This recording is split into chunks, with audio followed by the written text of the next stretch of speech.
नमस्कार. आज मी व्हेज जेवण बनवत आहे. त्यासाठी अळूची पानं घेतलेली आहे, ती साफ करून कापून घेते. आज जरा वेगळ्या पद्धतीची भाजी बनवत आहे, अळूची सुकी भाजी बनवत आहे. देठ अशी साफ करून घेते आणि पानांमध्ये गुंडाळून कापून घेते. अशा प्रकारे भाजी कापून झालेली आहे. कुकरच्या डब्यामध्ये काढून घेते आणि भिजत घातलेले चणे घातलेत शिजायला. थोडंसं पाणी घालून कुकरला शिजून घेते.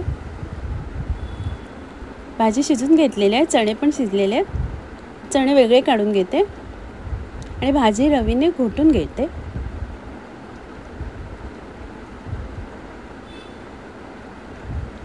आता शिजलेले चणे घालते भाजीत.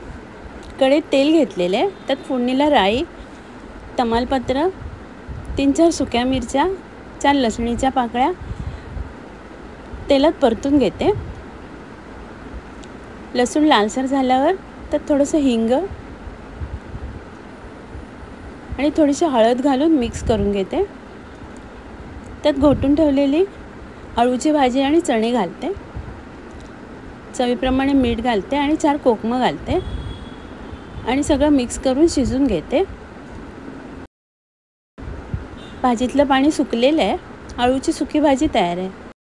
इथे आंबाडे घेतलेले आहेत, स्वच्छ धुवून त्याची साल काढून घेते. अशा प्रकारे आंबाड्यासाठी लागणारं वाटप काढून घेते.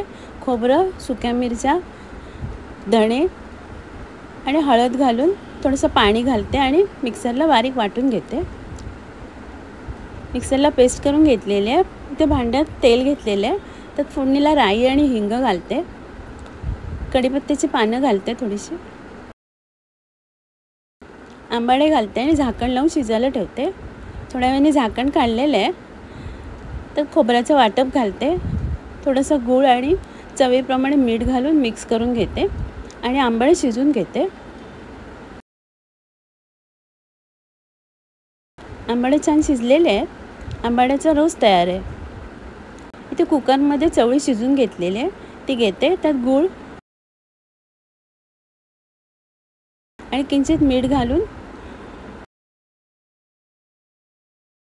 ओलं खोबरं आणि खोबऱ्याचे तुकडे घातलेले आहेत आणि वेलची घालून सगळं एकत्र करून पाणी सुकेपर्यंत शिजून घेते.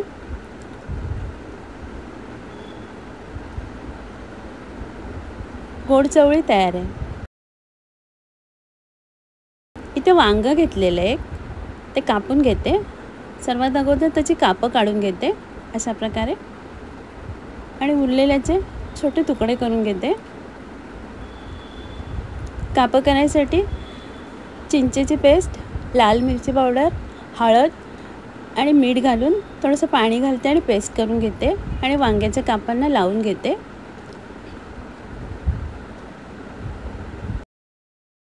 वांग्याची कापं 10-15 मिनटासाठी मसाला लावून बाजूला ठेवलेली. आता त्यांना रवा लावून घेते.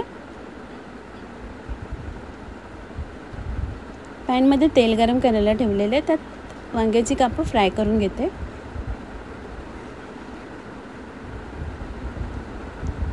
दोन्ही बाजूने छान कुरकुरीत होईपर्यंत फ्राय करून घेते. वांग्याची कापं तयार आहेत.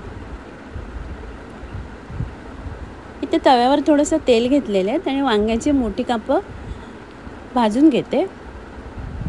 नरम होईपर्यंत सर्व बाजूने भाजून घेते. वांगी शिजून नरम झालेले आहेत. आता वांग्याचं साल काढून घेते.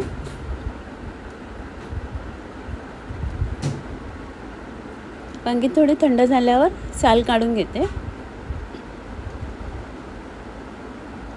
आणि मॅश करून घेते. त्यात बारीक चिरलेला कांदा, टोमॅटो, हिरवी मिरची, ओलं खोबरं, चिंचेची पेस्ट, चवीप्रमाणे मीठ आणि कोथिंबीर घालून मिक्स करून घेते. वांग्याचं भरीत तयार आहे. आता मी सर्व करते.